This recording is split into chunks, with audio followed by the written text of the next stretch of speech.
Hi friends, പുതിയൊരു വീഡിയോയിലേക്ക് എല്ലാവർക്കും സ്വാഗതം. ഇന്നത്തെ വീഡിയോ നിങ്ങളുമായിട്ട് ഷെയർ ചെയ്യാൻ പോകുന്നത് നല്ല ഓർക്കാപ്പുളിയുടെ അച്ചാർ റെസിപ്പിയാണ് കേട്ടോ. ഇരുമ്പൻപുളി എന്ന പേരിലും ഇത് അറിയപ്പെടുന്നതാണ്. വീഡിയോ സ്കിപ്പ് ചെയ്യാതെ മുഴുവനായിട്ടും കാണുക. ഓർക്കാപ്പുളി നല്ല വൃത്തിയായി കഴുകണം. അതിനുശേഷം ഇതേപോലെ ചെറുതായി അരിഞ്ഞെടുക്കേണ്ടതുണ്ട്.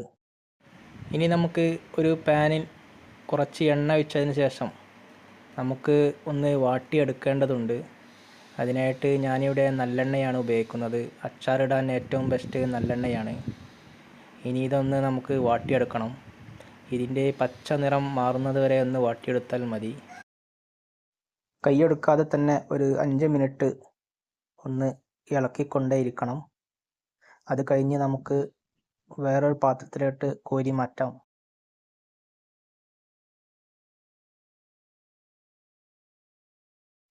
ഇനി അതേ പാത്രത്തിൽ തന്നെ കുറച്ചുകൂടി നല്ലെണ്ണ ഒഴിച്ച് ചൂടായി വന്നതിന് ശേഷം ഇതിലേക്ക് 1 ടീസ്പൂൺ കടുക് ഇട്ട് കൊടുക്കണം.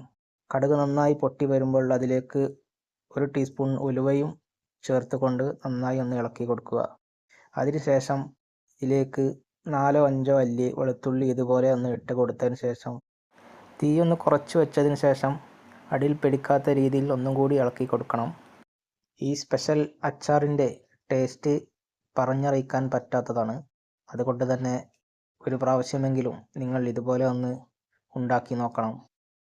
വെളുത്തുള്ളി ഏകദേശം വെന്ത് കഴിഞ്ഞാൽ ഇതിലേക്ക് 2-3 പച്ചമുളക് കഷ്ണങ്ങളാക്കിയത് ഇട്ട് കൊടുക്കണം. അതിൻ്റെ കൂടെ തന്നെ കറിവേപ്പിലയും കൂടി ഇട്ട് കൊടുത്താൽ നല്ലതായിരിക്കും.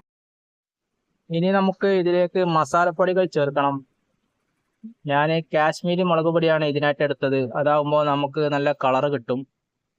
പിന്നെ വേണ്ടത് ഒരു 1/2 ടീസ്പൂൺ മഞ്ഞൾപ്പൊടി, ഒരു 1/2 ടീസ്പൂൺ കായം പൊടി, ഒരു 1/2 ടീസ്പൂൺ ഉലുവ പൊടിച്ചത് വേണം. ഉലുവ പൊടിച്ചത് കൂടി പോകാൻ പാടില്ല. 1/2 ടീസ്പൂൺ മാത്രം മതി.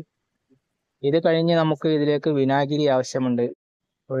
ഞാനിവിടെ ഒരു 1/4 കപ്പ് വിനാഗിരിയാണ് ഇതിലേക്ക് ഒഴിച്ചത്.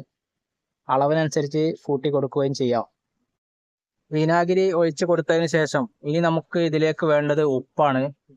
പാകത്തിനുള്ള ഉപ്പും കൂടി ചേർത്തതിന് ശേഷം നന്നായി മിക്സ് ചെയ്യുക. അതിനുശേഷം നമ്മൾ നേരത്തെ മാറ്റി വെച്ച ഓർക്കാപ്പുളി ഇതിലേക്കൊന്ന് ഇട്ട് കൊടുക്കണം. എന്നിട്ട് അതും കൂടി നന്നായി മിക്സ് ചെയ്തതിന് ശേഷം നമുക്കിതിലേക്ക് മെയിൻ ഇൻഗ്രീഡിയൻസ് ചേർക്കാനുണ്ട്. ശർക്കര പൊടിച്ചതാണ് ഞാൻ ഇതിനായിട്ട് ചേർക്കുന്നത്.